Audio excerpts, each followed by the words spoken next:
Hello बच्चों, स्वागत है आप सभी का एम क्लासेस के यूट्यूब चैनल पर। और हम halo alkane and hello arene जो चैप्टर है ऑर्गेनिक केमिस्ट्री का, उस पर डिस्कस कर रहे हैं प्रॉपरली। इससे पहले हमने अभी तक इस चैप्टर में इंट्रोडक्शन, क्लासिफिकेशन, नोमेनक्लेचर और हेलो एल्केन के प्रिपरेशन मेथड और साथ में ही जो हेलो एल्केन में आर एक्स बॉन्ड का जो नेचर है वो भी हम बात कर चुके हैं। तो साथ में हमने हेलो एरीन के जो प्रिपरेशन मेथड है वो भी कर लिए। तो प्रिपरेशन के लिए हमने हेलो एल्केन और हेलो एरीन की प्रिपरेशन रिएक्शन जो अपने एनसीईआरटी के अकॉर्डिंग है उन सभी पर हमने डिस्कस कर लिया है। कुछ क्वेश्चंस भी पर भी हमने बात कर ली है। तो आज का देखिए जो हमारा टॉपिक है वो है physical properties of halo alkane. तो फिजिकल प्रॉपर्टीज के बारे में देखेंगे। देखिए जितने भी हम चैप्टर पढ़ने वाले हैं ऑर्गेनिक केमिस्ट्री के, उन सब का यही पैटर्न रहने वाला है ना। देखिए जितने भी हम इस टॉपिक को स्टार्ट करने से पहले मैं आपको हल्का सा बता देता हूँ कि जो भी ऑर्गेनिक केमिस्ट्री हम चैप्टर पढ़ने वाले सब में सिंपल पैटर्न रहेगा। सबसे पहले रहेगा इंट्रोडक्शन। सबसे पहले चैप्टर का रहेगा इंट्रोडक्शन, जो भी चैप्टर रहेगा। उसके बाद उसका क्लासिफिकेशन रहेगा, क्लासिफिकेशन। फिर नोमेनक्लेचर रहेगा, नोमेनक्लेचर। उसके बाद बॉन्ड, बॉन्ड नेचर रहेगा, जो भी कंपाउंड रहेगा। और बॉन्ड नेचर के बाद प्रिपरेशन मेथड रहेंगे, प्रिपरेशन मेथड। प्रिपरेशन मेथड होने के बाद हमको देखने के मिलेंगे फिजिकल प्रॉपर्टीज, फिजिकल प्रॉपर्टीज। उसके बाद हमको देखने को मिलेंगी केमिकल रिएक्शंस और केमिकल प्रॉपर्टीज, केमिकल रिएक्शंस और केमिकल प्रॉपर्टीज। ठीक है। और इसके बाद एनवायरनमेंट में या यूजेज ऑफ केमिकल कंपाउंड, जो भी कंपाउंड रहेगा उसके यूजेज रहेंगे, जो भी कंपाउंड रहने वाला है उसके यूजेज रहने वाले हैं ना। ठीक है। तो यहाँ पर देखिए जो भी हम पढ़ने वाले हैं ऑर्गेनिक केमिस्ट्री में जितने भी चैप्टर रहने वाले हैं, जैसे हम बात करें हमारे पास हेलो एल्केन और हेलो एरीन जो चैप्टर है वो तो चल ही रहा है ना। Halo alkane and hello arene ये तो चल ही रहा है। उसके बाद हमारा अल्कोहल,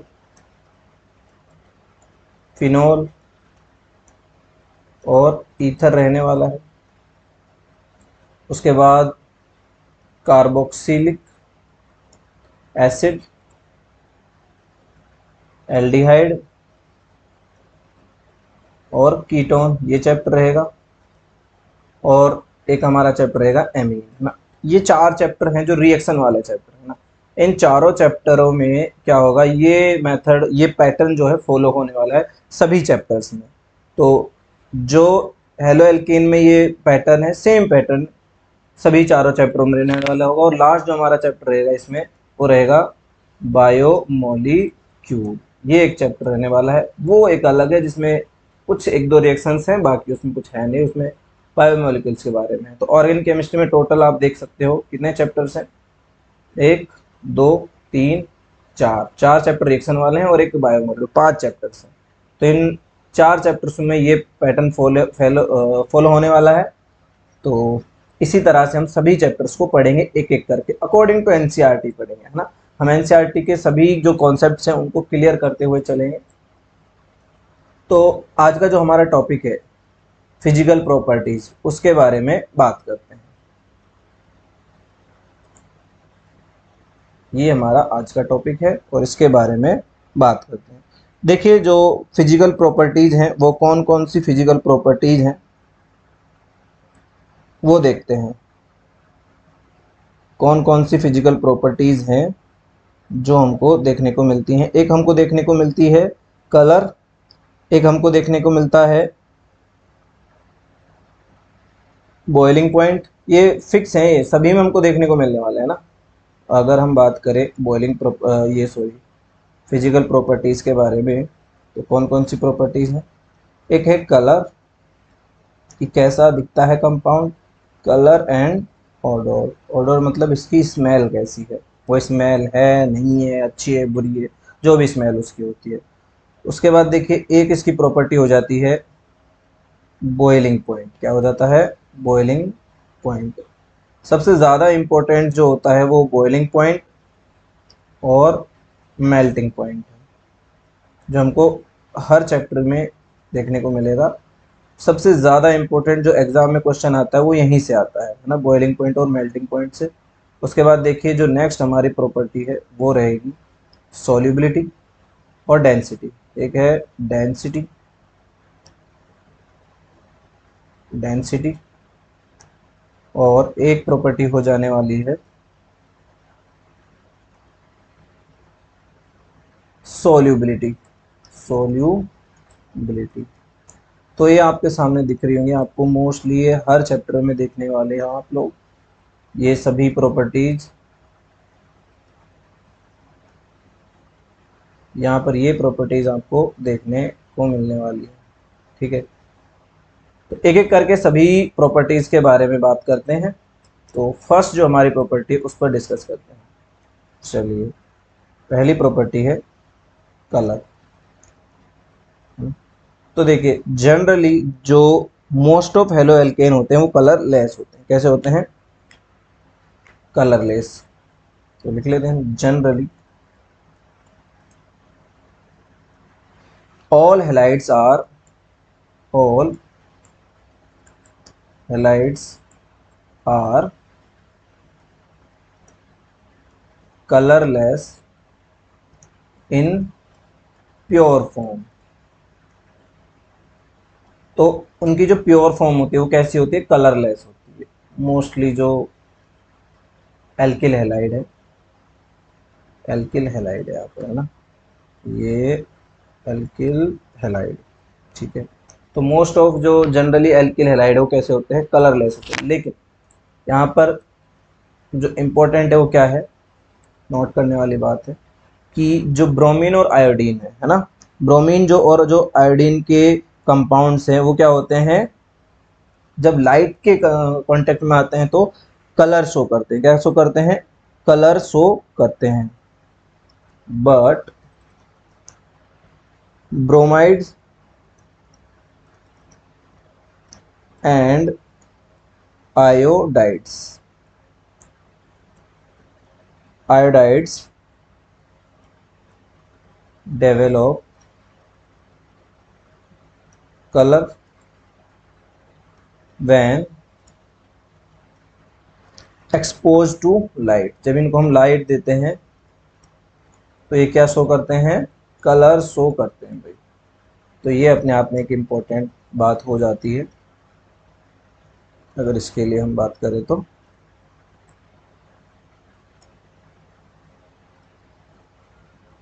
ये यहाँ पर नोट करने वाली बात है कि मोस्ट ऑफ जनरली जो हेलो एल्केन्स होते हैं या एल्किल हैलाइड्स होते हैं कलरलेस होते हैं अपनी प्योर फॉर्म में। लेकिन जब ब्रोमाइड और आयोडाइड्स लाइट के कांटेक्ट में आते हैं तो कलर शो करते हैं। जनरली ये भी शो नहीं करते, लेकिन अब लाइट के कांटेक्ट में तो आ ही जाते हैं सभी के सभी, है ना। उसके बाद इसी का एक दूसरा जो पार्ट है वो क्या है? ऑडोर। तो ऑडोर की बात करें, जनरली जो एल्किल हैलाइड है वो क्या होते हैं? स्वीट स्मेल देते हैं, अच्छी स्मेल आती है इनसे, है ना। कैसी स्मेल आती है? Generally all alkyl halide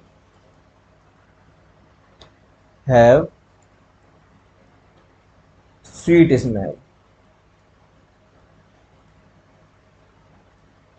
sweet smell. तो इनमें स्वीट स्मेल होती है जनरली। देखिए ये वाला इंपॉर्टेंट, ये इतने इंपॉर्टेंट नहीं है, मेनली जो हमारे इम्पोर्टेंट हैं वो है, अब जो हमारा स्टार्ट होने वाला है वो जो ये दूसरी प्रॉपर्टी थी, ये बहुत बहुत इम्पोर्टेंट है और इसका नाम है बॉइलिंग पॉइंट। बॉइलिंग पॉइंट अपने आप में बहुत बहुत इम्पोर्टेंट है। यहीं से क्वेश्चन आते हैं, बार बार आते हैं। देखिए बॉइलिंग पॉइंट कि किस टेम्परेचर पर बॉयल होते हैं, किस पर नहीं होते, किसका ज़्यादा होता है, किस कंपाउंड का कम होता है। अब कौन कौन से फैक्टर्स हैं जो इसको अफेक्ट करते हैं, उसके बेसिस पर हम इनको पढ़ने वाले हैं। देखिए फैक्टर अफेक्टिंग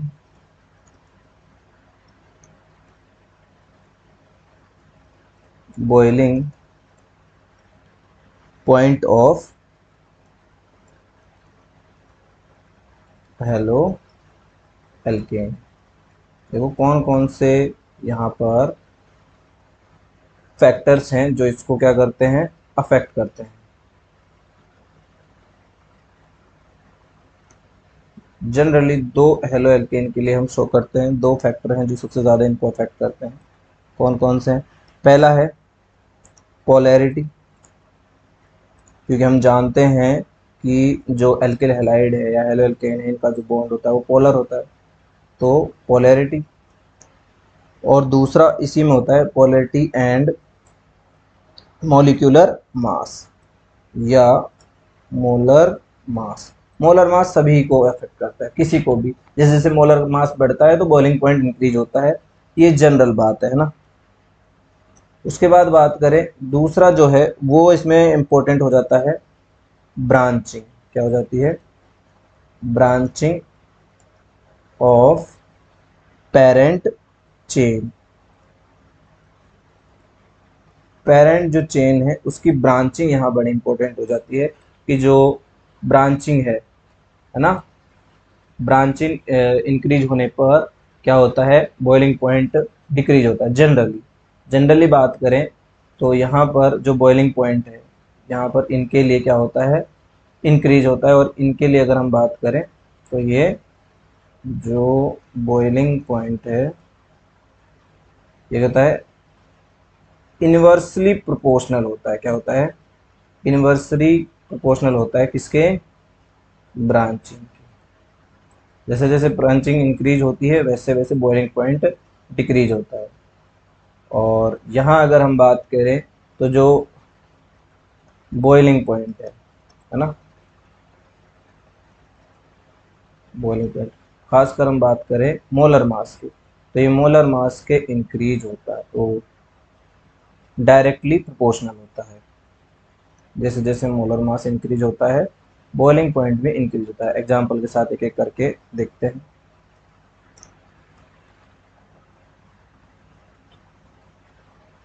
देखिए फर्स्ट इसमें भी ए वाला हम देख लेते हैं, polarity of, polarity and, of नहीं, पोलैरिटी एंड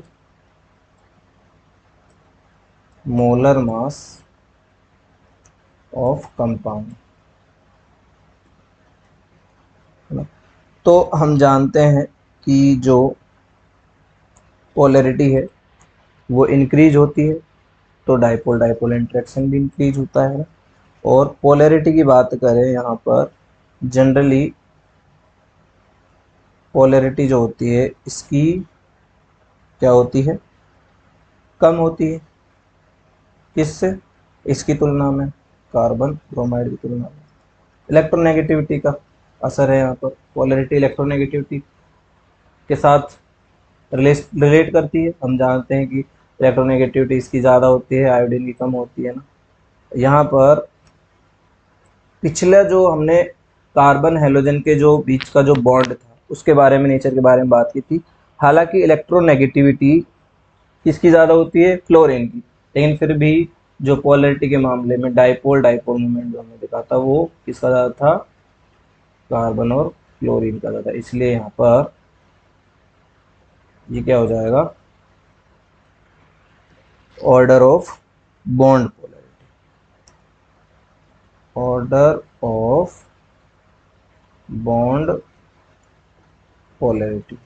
जैसे जैसे हम देखते हैं ये इंक्रीजिंग ऑर्डर, क्या है, increasing order, increasing order of bond polarity का, है ना। लेकिन ये एक बात हो गई, ठीक है, इसका होता है, लेकिन यहाँ पर क्या है, आयोडीन का मोलर मास बहुत ज़्यादा होता है। क्या होता है, मोलर मास बहुत ज़्यादा होता है। और मोलर मास ज़्यादा होने के कारण क्या होता है कि इनमें जो वांडरवाल अट्रैक्शन वो बढ़ जाता है। देखिए वांडरवाल अट्रैक्शन जो होता है बहुत वीक अट्रैक्शन होता है ना। अगर हम मॉलिक्यूलर मास के लिए देखें या मोलर मास का ऑर्डर देखें, मोलर मास, है ना, इसका अगर हम ऑर्डर देखते हैं तो हमको ये देखने को मिलेगा, ये फ्लोरीन, उसके बाद कार्बन और क्लोरीन, फिर कार्बन ब्रोमीन, और हमको देखने को मिलेगा कार्बन आयोडीन, है ना। ये किसका है, increasing order of molar mass, increasing order. तो जैसे जैसे ऑर्डर इंक्रीज होगा, यहाँ पर मोलर मास कैसे इंक्रीज हो रहा है आपको दिख रहा है, क्यों, क्योंकि आयोडीन का मोलर मास सबसे ज़्यादा होता है ना। अब जो है मोलर मास बढ़ने पर वंडरवाल अट्रैक्शन बढ़ते हैं, क्या बढ़ते हैं, वंडरवाल अट्रैक्शन बढ़ते हैं। Increasing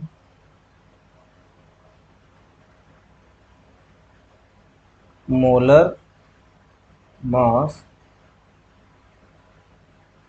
also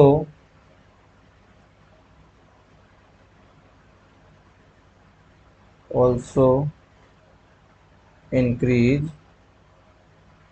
van der Waal attraction. तो वंडरवॉल अट्रैक्शन भी यहाँ इंक्रीज होगा। वंडरवॉल अट्रैक्शन के बारे में आप क्लास 11 में पढ़ के आ रहे होगे, है ना। लेकिन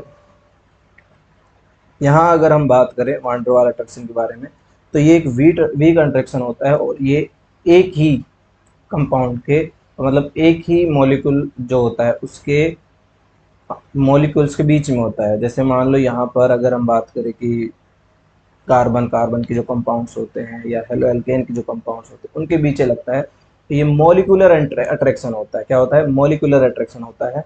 ऐसा होता है, it is a molecular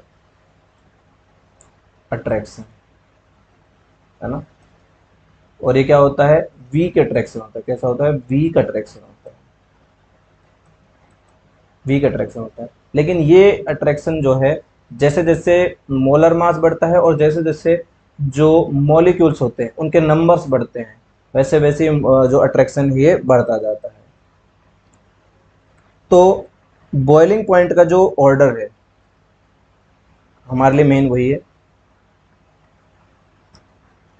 increasing order of boiling point यानी बीपी। तो वो क्या हो जाएगा, वो सेम हो जाएगा जो इनके मोलर मास वाला है। क्यों हो जाएगा, क्योंकि यहाँ पर मोलर मास ज़्यादा इंपॉर्टेंट कर रहा है और साथ में उसको सपोर्ट कर रहा है कौन, वैन डर वाल अट्रैक्शन। इस तरह से यहाँ पर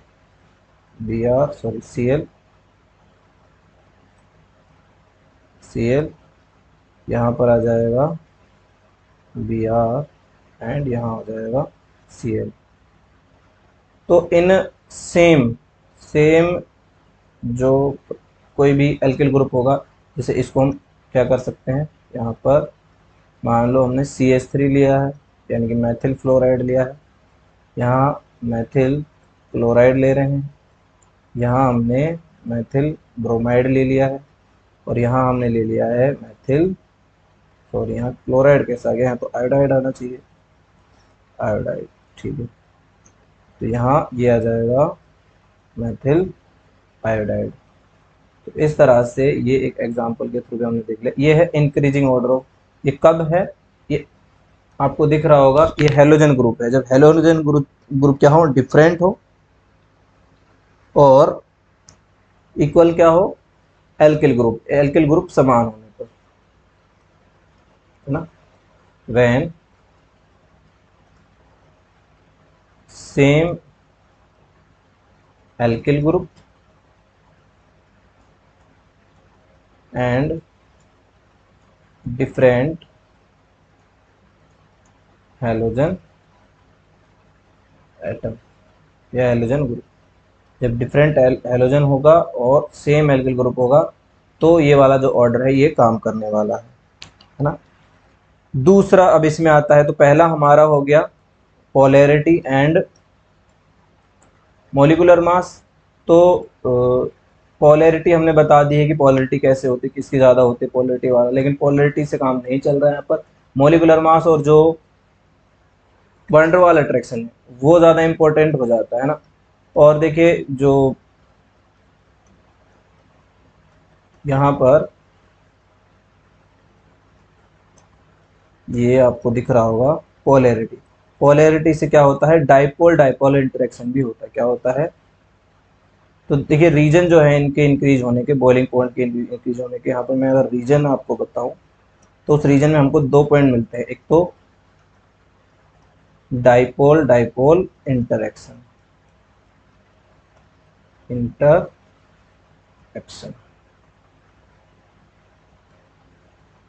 इंटरेक्शन होती है। और दूसरा जो रीजन है वो क्या हो जाता है, वांडरवॉल अट्रैक्शन। ये 2 मेन रीजन है, ठीक है। और ये दोनों मेन रीजन, इनको जो इनके बॉइलिंग पॉइंट है, इनके कंपैरेटिवली इनके जो हाइड्रोकार्बन्स होते हैं उनसे इनको ज़्यादा बनाते हैं इनके बॉइलिंग पॉइंट्स को। ठीक है, पहला हमारा जो है ये क्लियर होता है यहाँ पर। अब दूसरा जो इसमें रीज़न है वो बात करते हैं। दूसरा जो फैक्टर वाली बात है, ब्रांचिंग की बात करते हैं। क्या करते हैं, ब्रांचिंग ऑफ पेरेंट चेन। देखिए पेरेंट चेन की बात करें तो जैसे जैसे ब्रांचिंग इंक्रीज होती है वैसे वैसे क्या होता है, बॉइलिंग पॉइंट इंक्रीज होता है। जैसे 1 डिग्री, सॉरी डिक्रीज होता है ना, 1 डिग्री का सबसे ज़्यादा होता है। उसके बाद बात करें 2 डिग्री, और उसके बाद बात करें 3 डिग्री। तो 3 डिग्री जो हेलो एल्केन होते हैं उनका जो बॉइलिंग पॉइंट है वो सबसे कम होता है। बॉइलिंग पॉइंट ऑर्डर ये कैसा है, ये डिक्रीजिंग है, डिक्रीजिंग। ठीक है, एग्जाम्पल के जरिए देखते हैं। जैसे हमारे पास एक कंपाउंड है जिसका नाम है, देखिए यहाँ पर एक कंपाउंड लेते हैं, कंपाउंड है ये CH3 CH2 CH2 और CH2, यहाँ हमने Cl लगा दिया। ये क्या है, 1 डिग्री है क्या ये, ब्यूटिल क्लोराइड या क्लोरोब्यूटेन है। अब इसका सेकेंडरी देखते हैं, ये CH3 CH2, यहाँ हमने Cl ऐड कर दिया। अब इसकी हो गई है ब्रांचिंग। कैसे ब्रांचिंग हो गई है, मतलब अकॉर्डिंग टू यहाँ पर एक ब्रांच ये बन चुकी है ना। वैसे तो यहाँ को क्लियर दिख रही होगी, लेकिन हम ब्रांचिंग यहाँ से मानते हैं, ये मेन ब्रांचिंग, ये अलग ब्रांचिंग स्टार्ट हो गई ना। इस तरह से इसको दिखाया जाता है। तो ये कैसा है, सेकेंडरी है। उसके बाद बात करें जो टर्सरी होता है। टर्सरी क्या है, CH3, यहाँ पर CH, ये CH3, H को हटा देते हैं टर्सरी बनाने के लिए, यहाँ Cl ऐड कर दिया हमने, और ये CH3, ये 3 डिग्री है। तो इस तरह से हम देखते हैं कि क्या हो जाता है, जो बॉइलिंग पॉइंट है वो सबसे ज़्यादा होता है प्राइमरी का, फिर सेकेंडरी और फिर टर्सरी। ऐसा क्यों होता है? रीजन यहाँ पर है, रीजन ब्रांचिंग के साथ जो सरफेस एरिया है वो भी इंक्रीज होता है ना। When branching increase in compound its surface area also increase. हम जानते हैं कि अगर सरफेस एरिया इंक्रीज होगा तो जो एनर्जी है वो प्रॉपर मिलेगी और जल्दी से बॉन्ड टूट जाएंगे। तो ये इसका रीजन हो जाता है ना, और ये ऑर्डर हो जाता है, बहुत ही इंपॉर्टेंट ऑर्डर है। उसके बाद देखो जो हाइड्रोकार्बन्स है ना, तो कौन से हैं?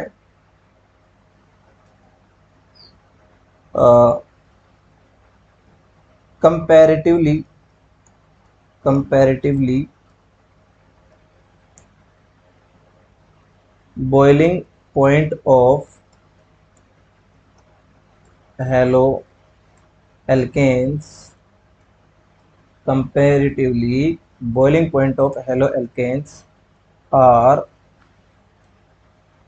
greater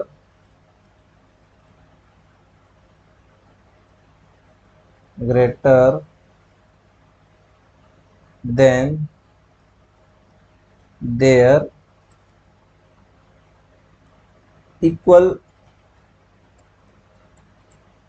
molar mass of hydrocarbons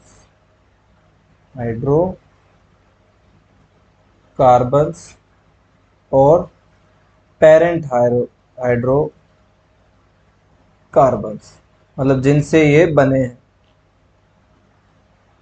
Jin hydrocarbon से हेलोएल्केन बने हैं उनकी जो मोलिकुलर मास है, उनका मोलिकुलर मास और हेलोएल्केन्स का मोलिकुलर जिनका सेम है, इन दोनों का अगर बॉइलिंग पॉइंट को हम कंपेयर करें तो ये हमको क्या मिलेगा कि इनका जो बॉइलिंग पॉइंट है वो ज़्यादा होता है। किनका ज़्यादा होता है? हेलोएल्केन्स का। उसका रीज़न जो है, जो हमने पहले बताया था, उसका जो रीज़न है वो रीज़न है, एक तो है dipole dipole interaction, dipole dipole interaction, क्योंकि हम जानते हैं कि हेलोएल्केन्स का जो बॉन्ड नेचर है वो पोलैरिटी शो करता है, लेकिन हाइड्रोकार्बन्स में पोलैरिटी होती नहीं है। अगर पोलैरिटी नहीं है तो डाइपोल नहीं बनेंगे, और डाइपोल नहीं बनेंगे तो डाइपोल डाइपोल इंटरेक्शन होगी होगी नहीं। तो ये जो डाइपोल डाइपोल इंटरेक्शन है ये हेलोएल्केन्स को एक्स्ट्रा स्टेबिलिटी प्रदान करते हैं। इंटरेक्शन, और जो दूसरी बात करें वो क्या है? Van der Waal attraction, van der Waal attraction. Van der Waal attraction के बारे में हमने बात की थी, जैसे जैसे मोलिकुलर मास बढ़ता है वैसे वैसे वांडरवाल अट्रैक्शन भी बढ़ता है। और हम जानते हैं कि जो ये हेलो ग्रुप्स होते हैं ये सभी इन्हीं सभी के, जैसे जैसे फ्लोरीन, ब्रोमीन, क्लोरीन, आयोडीन, इन सभी के मोलिकुलर मास ज़्यादा होते हैं, तो इनके मोलिकुलर मास बढ़ने से बॉइलिंग पॉइंट जनरली इंक्रीज होता ही है। तो ये तो बात हो गई हेलो जो कंपाउंड्स हैं हमारे, हेलो एल्केन के बारे में अभी तक हमने बात की है। हमने यहाँ पर देखो कौन कौन से, तो ब्रांचिंग ऑफ पेरेंट, आपको सब इतना ध्यान रखना है, ब्रांचिंग होने से, ब्रांचिंग इंक्रीज होने से जो बॉइलिंग पॉइंट है वो डिक्रीज होता है। और दूसरा हमने देखा था, दूसरा क्या देखा था हमने?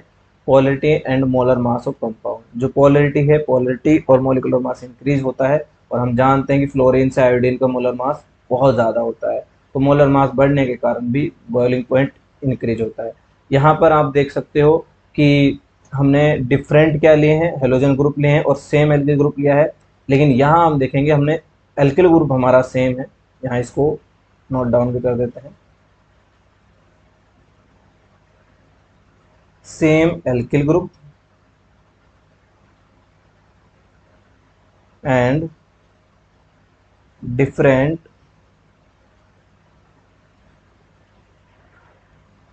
Position of same halogen atom. तो जो हेलोजन, सेम हेलोजन है, देखो यहाँ पर क्लोरीन ही हमारा सेम है सभी में, ये क्लोरीन है, सभी में सेम दिख रहा है आपको, तो हेलोजन एटम भी सेम हो जाएगा। उसके बाद आप देखोगे कि जो एल्किल ग्रुप है वो भी सेम ही है, यहाँ पर ब्यूटिल है, यहाँ भी ब्यूटिल है, और ये भी ब्यूटिल ही है ना, पूरा ब्यूटिल ग्रुप ही है, सभी में सेम है। बस चेंजेस क्या है, इसकी पोजीशन में चेंजिंग है, जिससे ब्रांचिंग हुई है, और ब्रांचिंग होने से सरफेस एरिया क्या हुआ, इंक्रीज हुआ है, और इन सरफेस एरिया इंक्रीज होने से बॉइलिंग पॉइंट डिक्रीज हुआ है। तो ये तो बात हो गई इनकी। अब देखिए, अब जो हमारे हेलो एरीन्स के बारे में बात करते हैं, किनके बारे में, हेलो एरीन्स के। हेलो एरीन्स, हेलो एरीन्स के जो बॉइलिंग पॉइंट्स है ना, वो क्या होते हैं, इक्वल होते हैं। क्या होते हैं, खासकर किनके, डाई हेलो बेंजीन के, die halo benzenes boiling points, die halo benzenes के जो बॉइलिंग पॉइंट हैं ऑफ आइसोमर्स, है ना, आइसोमर्स, जो डाई हेलो बेंजीन है उनके जो बॉइलिंग पॉइंट आइसोमर्स, आइसोमर्स का रिलेटेड आर सेम, पहले इसको कंप्लीट कर दो, आर सेम मतलब क्या है, यहाँ पर इससे मतलब ये है कि अगर मान लो ये एक हमारे पास एक डाई हेलो बेंजीन है ना, ये एक Cl हमने यहाँ ऐड कर दिया, और यहाँ एक Cl ऐड कर दिया, तो आप देखोगे कि ये डाई हेलो बेंजीन है ना, डाई हेलो बेंजीन है, और ये इसके आइसोमर्स हैं, ये सभी क्या हैं, इसके आइसोमर्स हैं। तो जनरली इनके जो बॉइलिंग पॉइंट है वो क्या होते हैं, सेम होते हैं, ये यहाँ पर इनके बॉइलिंग पॉइंट सेम है। तो ये एक इम्पोर्टेंट बात होती है, di halo benzenes boiling point of isomers are same. तो बॉइलिंग पॉइंट लगभग सेम होते हैं ना, तो मैं लगभग सेम मानते हैं इनका, कोई थोड़ा बहुत अंतर होता है, इससे ज़्यादा नहीं होता है। तो बॉइलिंग पॉइंट में कोई डिफरेंस नहीं होता, तो यहाँ से कोई क्वेश्चन बनता भी नहीं है, लेकिन बन जाता है तो आपको कंफ्यूज नहीं होना है, यहाँ पर सेम होते हैं। लेकिन इनके जो मेल्टिंग पॉइंट है वो डिफरेंट होता है ना, क्या डिफरेंट होते हैं, melting point, but melting points are different of dihalobenzenes isomers. तो जो डाईहेलोबेंजीन के आइसोमर्स होते हैं, इनके मेल्टिंग पॉइंट क्या होते हैं, डिफरेंट होते हैं। मेल्टिंग पॉइंट क्या होते हैं, डिफरेंट होते हैं। कैसे होते हैं, स्पेशली देखो यहाँ पर जो ऑर्थो और मेटा की बात करें ना, यहाँ पर जैसे यहाँ हम Cl ऐड कर देते हैं, तो ये ऑर्थो कंडीशन पर है, ये ऑर्थो डाइक्लोरोबेंजीन है ना, ठीक है, ऑर्थो डाइक्लोरोबेंजीन। और एक कंपाउंड हमारा हो जाता है ये कंपाउंड है, यहाँ पर ये मेटा कंडीशन पर है, ये क्या हो जाएगा, मेटा डाइक्लोरो बेंजीन। और एक और कंपाउंड की बात करें तो वो कंपाउंड क्या है, ये है पैरा डाइक्लोरो बेंजीन। देखिए यहाँ पर ये जो है इनके लगभग लगभग समान होते हैं ना, इक्वल होते हैं, लेकिन इन दोनों से ही ज़्यादा होता है पैरा डाइक्लोरोबेंजीन का, उसका रीजन होता है इनकी क्रिस्टल अरेंजमेंट, है ना। ये जो है इनकी जो क्रिस्टल अरेंजमेंट है वो बहुत बेहतरीन होती है, अच्छे से फिक्स हो जाते हैं इनके जो स्ट्रक्चर है, ये अच्छे से फिक्स हो जाते हैं क्रिस्टल स्ट्रक्चर में। लेकिन ये उतने अच्छे से पैक नहीं होते हैं, अरेंज नहीं होते हैं। अगर ये अच्छे से अरेंज होंगे तो इनको मेल्ट करने के लिए ज़्यादा एनर्जी देनी पड़ेगी, और अगर ये, है ना, और ये आसानी से मेल्ट हो जाते हैं क्योंकि ये उतने अच्छे से पैक नहीं होते हैं ना। तो इसका अगर हम क्या लिखना चाहें, रीज़न, देखिए हमारे पास एनसीईआरटी में इसका डाटा भी दिया गया है ना। मेल्टिंग पॉइंट का, जो डाटा है वो भी यहाँ दिया गया है, देखते हैं। देखिए मेल्टिंग पॉइंट का जो डाटा है वो क्या है, 256 केल्विन। कितना है इसका, 256 केल्विन पर ये मेल्ट होते हैं। ये होते हैं 249 पर, 249, तो ज़्यादा डिफरेंस है नहीं इन दोनों के बीच। जो डिफरेंस है वो क्या है, यहाँ पर है। ये कितना है, 323 केल्विन। देख लीजिए आप यहाँ पर, यहाँ का डिफरेंस आप देख रहे हो, आपको 7 केल्विन दिख रहा है। यहाँ आप देखोगे तो ये डिग्री सेल्सियस में चला जाएगा, ये तो 0 डिग्री सेल्सियस से भी माइनस में चल रहे हैं, और ये प्लस में चल रहे हैं। तो ये अपने आप में बहुत बहुत ज़्यादा डिफरेंस हो जाएगा मेल्टिंग पॉइंट में, इसमें हो जाएगा मेल्टिंग पॉइंट में, है ना। इसके कारण हो जाएगा, मेल्टिंग पॉइंट के कारण हो जाएगा। और इसका रीजन हमने बताया है,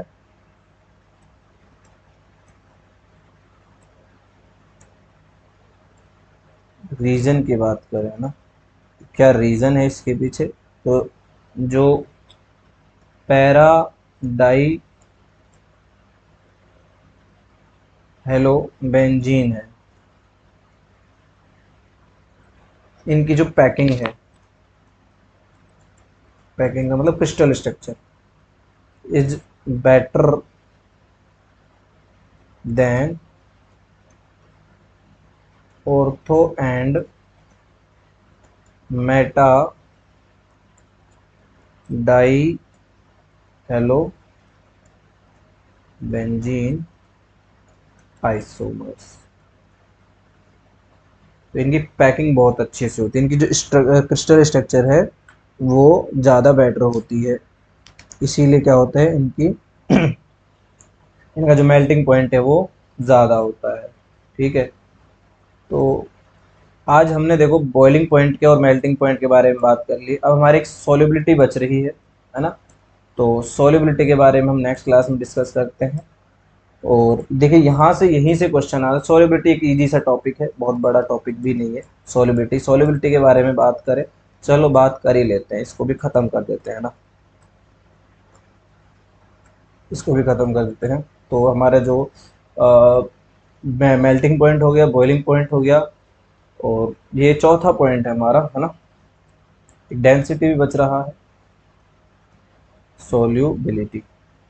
सोल्यूबिलिटी इतनी ज़्यादा इम्पोर्टेंट है वैसे, सोल्यूबिलिटी। देखिए सोल्यूबिलिटी बहुत ही सिंपल सा है कि सोल्यूबिलिटी ऑफ हेलो कंपाउंड्स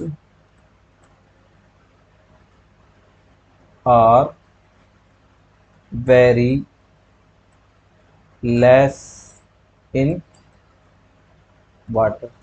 तो वाटर में बहुत कम सॉल्युबल होते हैं ना, बहुत ही कम सॉल्युबल होते हैं वाटर में, बिकॉज क्योंकि यहाँ पर क्या होता है, वाटर वाटर का जो इंटरेक्शन है और हेलो हेलो कंपाउंड का जो इंटरेक्शन है ना, वो ज़्यादा स्ट्रॉन्ग होता है बजाय वाटर और हेलोजन के बॉन्ड के बीच में, है ना।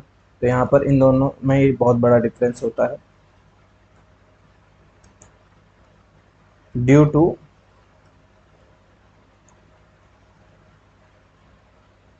मोर strong attraction in water water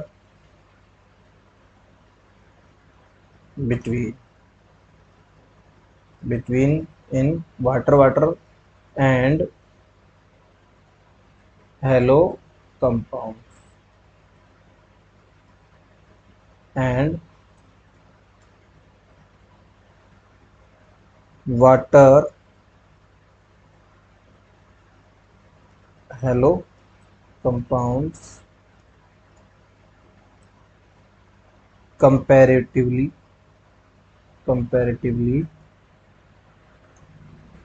week attraction. कैसा होता है? वीक अट्रैक्शन होता है। वीक अट्रैक्शन होता है तो बॉन्ड भी कैसा होगा?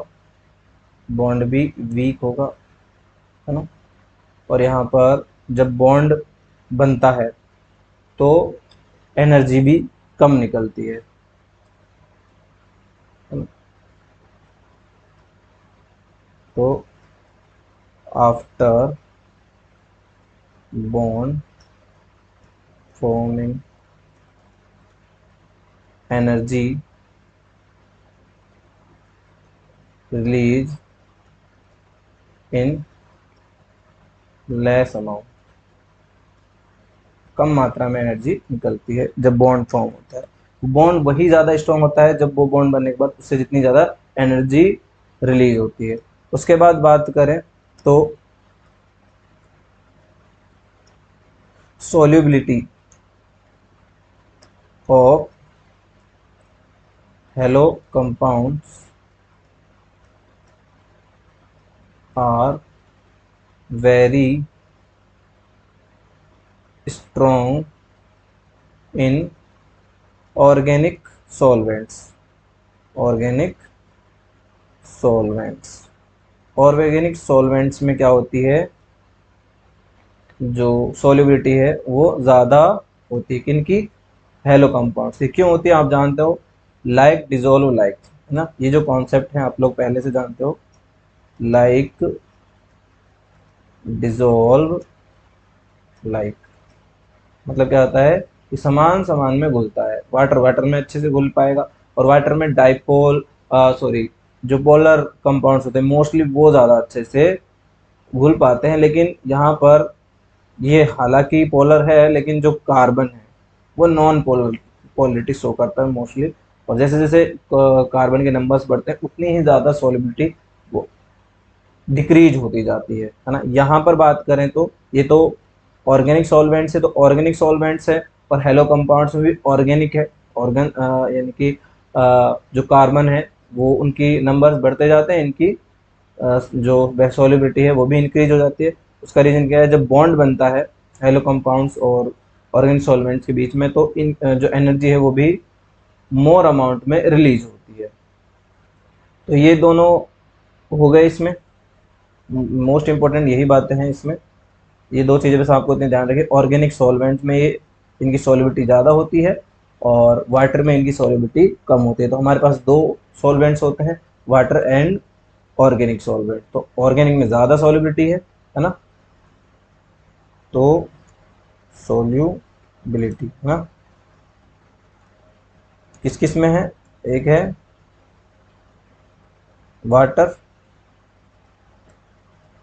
और एक है ऑर्गेनिक सॉल्वेंट। Organic solvent. तो यहाँ बात करें of halo compounds, hello compounds है ना। तो हेलो कंपाउंड्स की सॉल्युबिलिटी की बात कर रहे हैं हम। यहाँ पर होता है लेस और यहाँ पर होती है स्ट्रॉन्ग सॉल्युबिलिटी।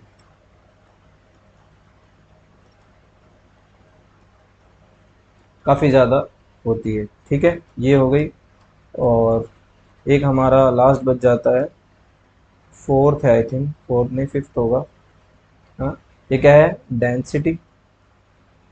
डेंसिटी सिंपल सा है, जैसे जैसे मॉलिक्यूलर मास बढ़ता है वैसे वैसे density increasing of molecular mass density also increase।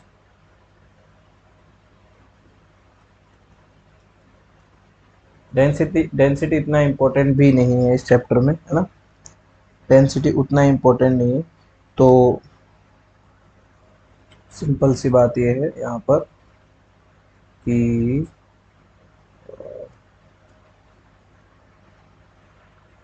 Bromo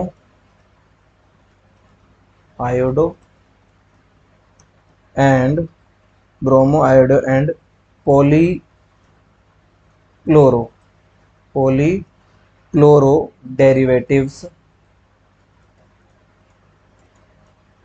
derivatives of hydrocarbons